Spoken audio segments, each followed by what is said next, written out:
Friends नमस्कार आपण मानंको मोर channel Indian flavour को बहुत बहुत स्वागत जनाउछि। फ्रेंड्स आज आमे प्रस्तुत करिबा मालपुआ अट्टा और कदली को नहीं प्रस्तुत करिछि एही सुआदिया और रसीला मालपुआ देखिबा को जेमिति खाइबा पई मध्य अति सुआदिया होइछि। आशा करूछि आपण मानंको पसंद आसीबो। जदि भल लागे गुटे लाइक करि देबे। नुआ थांती तो आगो को नुआ नुआ वीडियो पाई चैनल टी को सब्सक्राइब करने को भूलिबे नहीं। तो देरी न करी चलंतु आज ही रेसिपी टी को स्टार्ट करिबा। फ्रेंड्स एठी देखंतु मालपुआ पाई गोटे कप हेबो अट्टा को नेछि। घरे जो रुटी प्रस्तुत करूछंती सेही अट्टा को नेछि। टिके क्रिस्पीनेस पाई एठी मु देई देबी 2 चम्मच हेबो सुजी। ता सहित अल्प टिके लुण को देउछि। सुंदर बास्ना और टेस्ट पाई एठी मु गोटे चम्मच हेबो पान मधुरी को देउछि। एबे भल भाबरे सब को मिसाई नबा।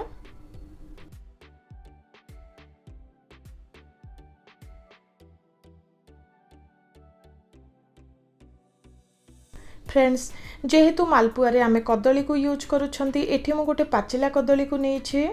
अधिका पाचिला नुहे कि अधिका कंचा नुहे एही परि ही रहिबा दरकार। प्रथमे गोटे ब्लेंडर को काढी नेली। दरकार हिसाब रे एबे सेथिरे अल्प टिके उषुम क्षीर ता सहित गोटे रु 2 चम्मच हेबो चीनी को देई दबा। जेहेतु गोटा चीनी को नेछि एठी मु ग्राइंड करि नेउछि। पाउडर चीनी को यूज करंती तो डायरेक्ट अट्टा रे मिसाई परिबे।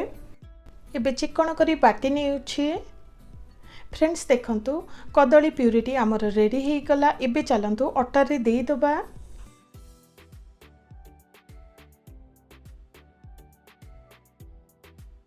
फ्रेंड्स कदली को अट्टा रे देला परे भल भाबरे सब को मिसाई नेउछि।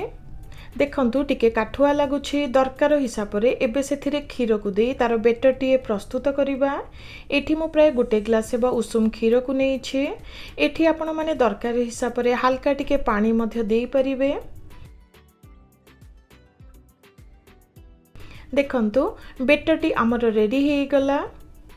एबे बेटर को कवर करि नबा ओ प्राय 15 रु 20 मिनिट पई रेस्ट रखि दबा। जहा द्वारा बेटर टी टिके नरम होई जिवो ओ मालपुआ आमर बहुत सुंदर प्रस्तुत हेबो। एबे चलंतु चीनी सिरा प्रस्तुत करिबा। एठी मु नेछि गोटे कप हेबो चीनी ता सहित गोटे कप हेबो पानी को देउछि। एठी गोटे कप हेबो चीनी पई गोटे कप हेबो पानी को नेछि। अल्प टिके अळेचो को देई दबा। ता सहित किछि सैफरन को देउछि जहा द्वारा सुंदर कलर ओ ता सहित टेस्ट मध्ये आसी थाए। फ्रेंड्स गोटे तार करिवार किछि दरकार नुहे टिके अठालिया हिला जाय गरम करि नबा। किछि समय परे देखंतु चेक करूछि वर्तमान हमर चीनी सिराटी रेडी हे गला। सेथिरे क्रिस्टल न हेबा पई हल्का टिके लेंबू रस को देई दबा। तो देखंतु चीनी सिरा हमर रेडी हे गला। एबे चलंतु मालपुआ सब को छाणी नबा। प्राय आधा घंटा परे चेक करूछि। देखंतु बेटर टी अति स्मूथ हे गलानी। एठी मु तेल को लो रु मीडियम हीट रखिछि। फ्रेंड्स एबे दरकार हिसाब रे आपण मानकु जेते बड़ साइज रो मालपुआ दरकार गिना किंबा बेला सहायरे एही परी बेटर को देई दबा। एठी मने रखिबे बेटर को स्प्रेड करिवार किछि दरकार नुहे। एबे लो रु मीडियम हीट रे छाणी नेउछि। किछि समय परे देखंतु मालपुआ सब ऊपर भासीबा को स्टार्ट करलानी। गोटे साइड को हल्का टिके बादामी आसिला जाय छाणी नबा।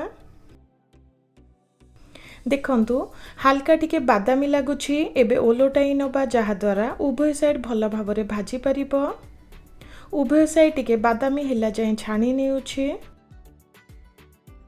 फ्रेंड्स एठी मने रखिबे तेलटी अधिका गरम थाए तो मालपुआ सब पोड़ी जिवो। तो सब बेले लो रो मीडियम हीट रे ही छाणी नेबे। किछि समय परे देखंतु मालपुआ आमर गोल्डन बादामी लागुछि। एबे तेल रो काढी गरम गरम चीनी सिरा रे देई दबा। चीनी सिरा रे देबा परे भल भाबरे उभय साइड को चीनी सिरा रे बुड़ाई प्राय 2 रु 3 मिनिट पई रेस्ट रखि दबा। जहा द्वारा चीनी सिरा भल भाबरे भेदी परिबो। फ्रेंड्स देखंतु चीनी सिरा भल भाबरे भेदी केते रसीला प्रस्तुत होइछे।